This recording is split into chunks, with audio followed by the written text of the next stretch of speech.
নমস্কার, বিব্যক্তিত্ব থেকে আবার আপনাদের কাছে এসেছি। আজকে আমাদের প্রতিবেদন, যন্ত্রটা চালু থাকলে হয়তো এত মানুষ মারা যেত না। সালটা 1912, 14ই এপ্রিল, স্থান আটলান্টিক মহাসাগরের মাঝামাঝি একটা জায়গা। স্থানটা যখন আটলান্টিক মহাসাগরের মাঝামাঝি, তখন তো একটা জাহাজ থাকতেই হবে। সেই জাহাজটার নাম টাইটানিক। তার ওজন ছিল 46,000 ton. 1 ton equal to 1000 kg. লম্বায় ছিল 892 ফুট, ইজুয়াল টু 1.6 মাইল। চওড়া 92 ফুট। ইংল্যান্ড থেকে সাদারটন বন্দর হয়ে আটলান্টিক পেরিয়ে হাডসন বন্দরে নিউ ইয়র্কের দিকে জাহাজটি যাচ্ছিল। এইটা পৃথিবীর মধ্যে সবথেকে বড় এবং সবথেকে বড় বিলাসবহুল প্রমোত্তরী।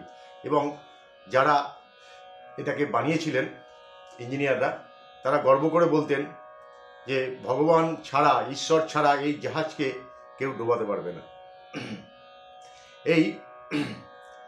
এই হাডসন নদীর দুপাশে প্রচুর ধনী ব্যক্তিরা থাকতেন ওই এলাকায়। তারা বেশিরভাগই এই জাহাজের সওয়ারি হবার জন্য টিকিট কেটেছিলেন এবং তারা ব্রিফকেসে করে প্রচুর ডলার, পাউন্ড সব নিয়েছিলেন, যে ওই বিলাসবহুল প্রমোত্তরীতে মানে নিজেদের মতো খরচ করবেন বলে। এবং প্রত্যেককে টিকিটের সাথে একটা করে নকশা বা স্কেচ দেয়া হয়েছিল, যাতে তারা দিকভ্রষ্ট না হয়ে যান। কেননা এত লম্বা চড়া জাহাজ তো, তারা ওই স্কেচ দেখে দেখে নিজের গন্তব্যস্থলে আবার চলে আসতে পারবেন। 1912 সাল 14ই এপ্রিল, রাত তখন 12টা। তখন একটা বিরাট একটা হিমশৈল সঙ্গে জাহাজটার পাশাপাশি ধাক্কা লাগে এবং সেই হিমশৈলটা এতটাই বড়, পাহাড় প্রমাণ।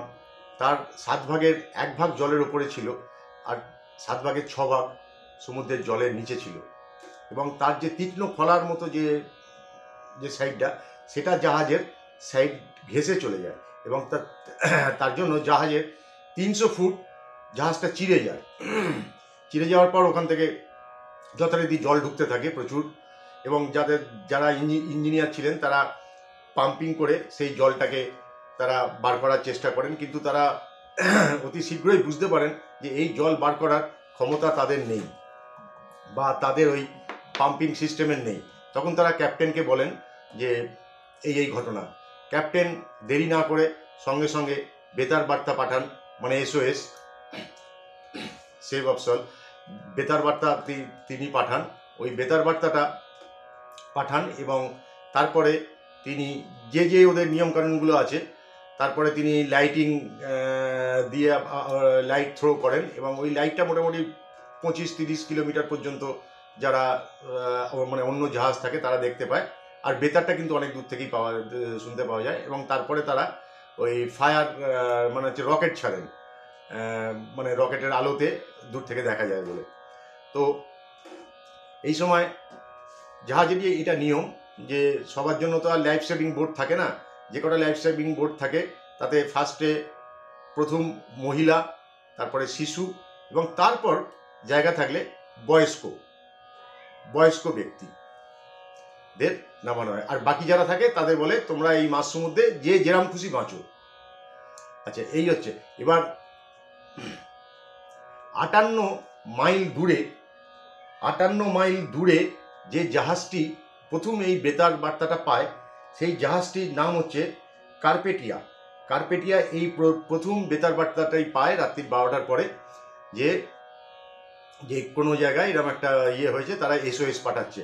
সঙ্গে সঙ্গে ওই জাহাজে যে ক্যাপ্টেন, জাহাজটা দুটো জাহাজ দুদিকে দুরকম মানে বিপরীত ডাইরেকশানে ছিল। এইদিকে যদি টাইটানিক থাকে তাহলে এই দিকে যাচ্ছিল হচ্ছে কার্পেটিয়া। সঙ্গে সঙ্গে 2 মিনিটের মধ্যে যে ওদের যে ক্যাপ্টেন ছিলেন তিনি ডিসিশন নিয়ে নেন যে জাহাজটাকে ঘোরাবার জন্য বলেন, দিয়ে তোমরা এইদিকে চলো। এবং এই মানে আস্তে আস্তে 58 কিলোমিটার আসতে ওই জায়গাতে 4 ঘন্টা সময় লাগবে ক্যাপ্টেন ক্যালকুলেশন করে নেন। এবং তার মধ্যে যত নাবিক, যত ওদের স্টাফ আছে সবাইকে বলেন তোমরা এবার গরম চা, গরম স্যুপ, গরম কফি ফফি সব স্টোর করো, কম্বল ফম্বল যেখানে যা বেডরোল ফেডরোল সব সব রেডি করো, কেননা ওদের তুলে এই পরিষেবাগুলো না দিলে ওরা এই ঠান্ডার মধ্যে বাঁচতে পারবে না। এইবার উনি যখন আসেন, এসে দেখেন কোনো জাহাজকে উনি দেখতে পান না, কারণ টাইটানিক ডুবতে সময় লেগেছিল 2.5 ঘন্টা। এবং 4 ঘন্টা বাদে উনি যখন ভোর 4টের পরে আসেন তখন দেখে যে ওখানে কোনো জাহাজ নেই, শুধু কিছু সংখ্যক বোট রয়েছে যার মধ্যে কিছু মানুষ রয়েছে, এবং সেই মানুষগুলোকে তারা উদ্ধার করেন। সেই মানুষের সংখ্যা হচ্ছে 763, 763। এই 2203 জনের মধ্যে শুধুমাত্র 763 জনকে ওই কার্পেটিয়া জাহাজ উদ্ধার করতে পারেন। কিন্তু এর মধ্যে একটা কলঙ্কের দিক আছে, সেটা হচ্ছে মাত্র 19 কিলোমিটার দূরে একটি জাহাজ ছিল, তার ওজন ছিল 6000 টন, ছোট জাহাজ। কিন্তু সেই জাহাজটির নাম ছিল ক্যালিফোর্নিয়ান। সেই জাহাজ মাত্র 19 কিলোমিটার দূরে ছিল, এবং রাত্রি 12টার পরে তাদের যে বেতার যন্ত্র, যে রেডিওলজিস্ট আছে, সে প্লাস হচ্ছে ক্যাপ্টেন, সব ওইসব মাথা থেকে খুলে খুলে রেখে সব ওরা ঘুমিয়ে পড়েছিল। কিন্তু একটি ছেলে, যে ছেলেটার নাম হচ্ছে গিবসন, 13 বছর বয়স। তখনকার দিনে এই বাচ্চা ছেলেদের তখন তাদের ওই অ্যাপ্রেন্টিসের হিসেবে জাহাজে নেওয়া হতো, তাদের কাজ শেখানো হতো, নানা রকম 5 মাস কাটানো, তার জন্য তাদের কিছু রেমুনারেশন দেওয়া হতো।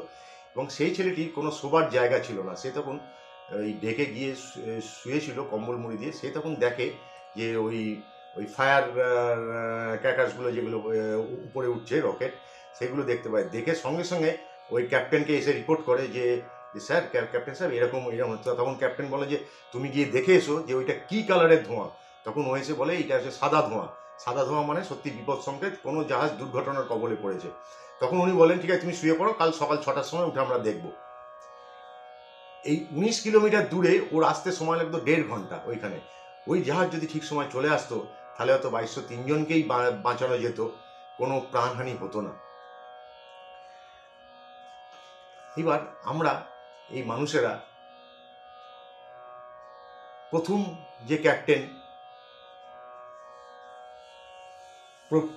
যে ক্যাপ্টেন কার্পেটিয়া জাহাজের, সেই জাহাজের ক্যাপ্টেনের নাম মিস্টার আর্থার রোস্টার।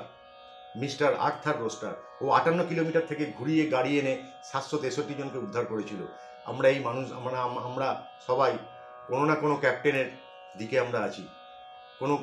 আমরা হয়তো প্রথম ক্যাপ্টেনের দিকে, মিস্টার আর্থার রোস্টারের দিকে আছি, কেউ হয়তো সেকেন্ড ওই ক্যালিফোর্নিয়ান যে জাহাজের ক্যাপ্টেন তার দিকে আছি। এইরকম কোনো সংবাদ পেলে আমরা বলি ঠিক আছে এখন কাল সকালে গিয়ে আমরা দেখব, রাতটা কাটুক, আমরা একটু শুয়ে নিই। কিন্তু দুর্ঘটনা যে মানুষ পড়ে তাদের তো সময়। আজকে রাখছি, আবার সামনের দিন দেখা হবেন। ভালো লাগলে একটু কমেন্টস, লাইক করবেন।